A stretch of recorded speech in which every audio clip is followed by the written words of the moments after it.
Perang Jawa juga dikenal sebagai Perang Diponegoro, adalah perang besar dan berlangsung selama 5 tahun di Pulau Jawa, Hindia Belanda. Perang ini melibatkan pasukan Belanda di bawah pimpinan Jenderal Hendrik Marcus de Kock yang berusaha meredam perlawanan penduduk Jawa di bawah pimpinan Pangeran Diponegoro.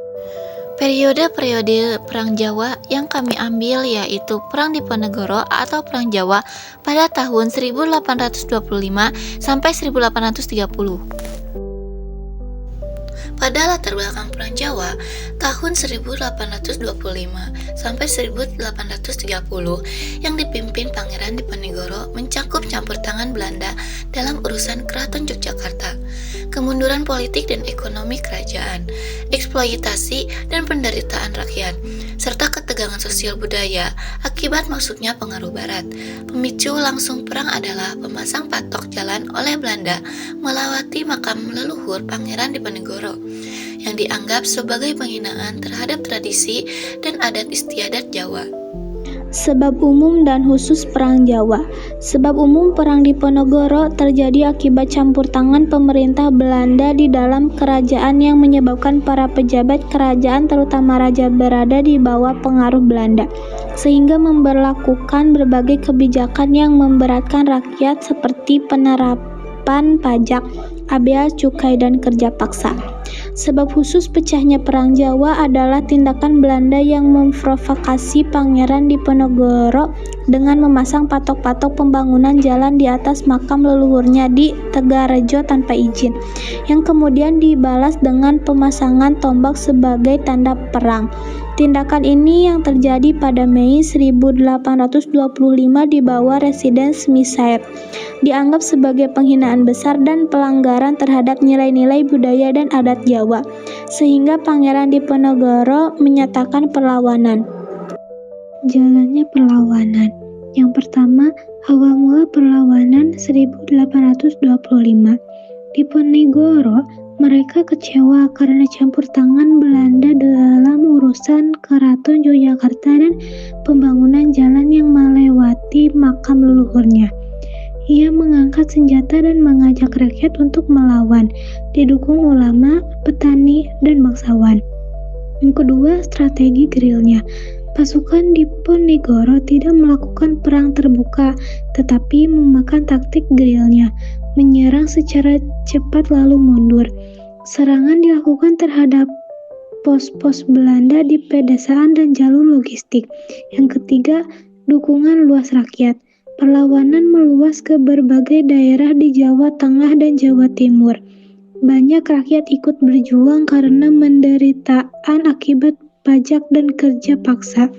Yang keempat, respons Belanda. Belanda kesulitan melawan gerilya, lalu membangun benteng stelsel, benteng kecil untuk mengepung pasukan Diponegoro.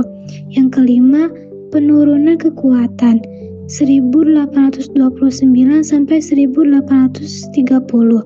Banyak panglima Diponegoro gugur atau ditangkap. Rakyat mulai lelah dan ekonomi melemah. Yang keenam, penangkapan Diponegoro 1830. Diponegoro ditangkap secara licik saat perundingan di Magelang.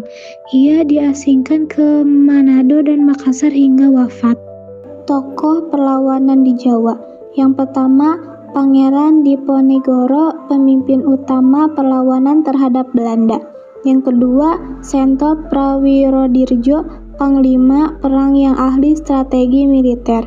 Yang ketiga, Kiai Mojo, tokoh agama yang mendukung dan mengorbankan semangat jihad. Yang keempat, Ali Basyah Sentot, pemimpin pasukan Diponegoro lainnya. Yang kelima, Pangeran Mangkubumi II, tokoh bangsawan yang ikut mendukung perjuangan. Tokoh Hindia Belanda VOC. Yang pertama, Jenderal Hendrik Marcus de Kock, pemimpin militer Belanda yang akhirnya menangkap Diponegoro.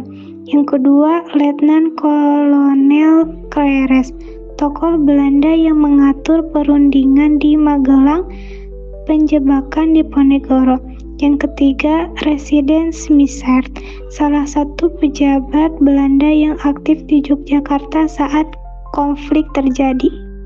Dampak Perang Jawa atau Perang Diponegoro meliputi korban jiwa yang sangat besar di pihak Jawa dan Belanda, kerugian finansial yang mengarah pada kebijakan tanam paksa untuk menutup biaya perang, penguatan kekuasaan kolonial Belanda di Jawa dengan menundukkan raja dan bupati, serta perubahan status keraton Jawa menjadi subordinat pemerintah kolonial. Selain itu, perang ini juga menginspirasi karya seni dan budaya.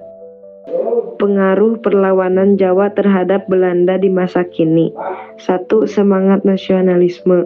Perang Jawa menjadi simbol perjuangan melawan penjajahan yang mengakibatkan rasa cinta tanah air dan semangat persatuan bangsa Indonesia. 2. Pelajaran sejarah. Perang ini menjadi bahan pembelajaran penting dalam pendidikan sejarah untuk memahami perjuangan dan pengorbanan para pahlawan. 3. Penguatan identitas budaya. Kisah Perang Jawa melestarikan budaya dan nilai-nilai tradisional Jawa, serta semangat keagamaan yang menjadi landasan perjuangan. 4. Inspirasi kepemimpinan. Tokoh seperti Pangeran Diponegoro menjadi contoh pemimpin yang berintegritas dan berani memperjuangkan keadilan. 5. Meningkatkan kesadaran politik. Perang Jawa mengingatkan pentingnya persatuan dan kewaspadaan terhadap pengaruh asing dalam politik dan pemerintahan. 6. Warisan budaya dan pariwisata. Situs-situs bersejarah dari Perang Jawa menjadi objek wisata edukasi yang memperkuat ekonomi lokal. Jadi, Perang Jawa masih memberikan dampak besar dalam aspek budaya, pendidikan, dan politik di Indonesia saat ini. Manfaat bagi penerus bangsa. 1. Menumbuhkan nasionalisme dan patriotisme. Perang Jawa mengajarkan semangat persatuan dan cinta tanah air dari sosok Pangeran Diponegoro. Generasi muda perlu meneladani semangat juang ini dan memahami pentingnya sejarah untuk menghargai kemerdekaan. 2. Meneladani kepemimpinan dan karakter. Pangeran Diponegoro adalah pemimpin berintegritas, berpihak pada rakyat kecil, dan berjuang demi keadilan. Nilai-nilai ini harus dipegang oleh pemimpin masa kini. 3. Belajar strategi dan inovasi. Taktik gerilya yang digunakan menunjukkan pentingnya strategi adaptif dan berpikir kreatif. Kini, generasi muda bisa menerapkannya melalui inovasi dan teknologi untuk memecahkan masalah bangsa. 4. Memahami dampak perpecahan. Kekalahan akibat pengkhianatan dan perpecahan antar bangsawan jadi pelajaran bahwa persatuan dan kejujuran sangat penting dalam perjuangan. 5. Menghargai warisan budaya dan sejarah. Peninggalan Perang Jawa seperti Gua Selarong adalah warisan berharga. Sejarah harus dijadikan refleksi dan inspirasi untuk menghadapi tantangan zaman.